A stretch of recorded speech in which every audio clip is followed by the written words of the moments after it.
Ser voluntario supone ser también una persona muy responsable y tener los ojos muy abiertos a realidades que a veces teniéndolas muy cerca no las vemos. Es aquella persona que le gusta ayudar a los demás, que se quiere implicar en aquello en lo que quiere ayudar. Un voluntario pues es una persona, yo creo que muy activa, muy positiva, que tiene ganas de ayudar a otra gente. Eres y quieres dar más para el resto.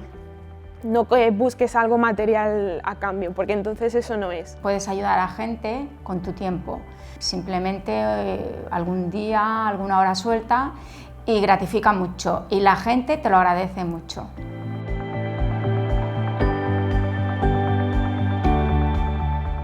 Fes voluntariat. Seguim transformant.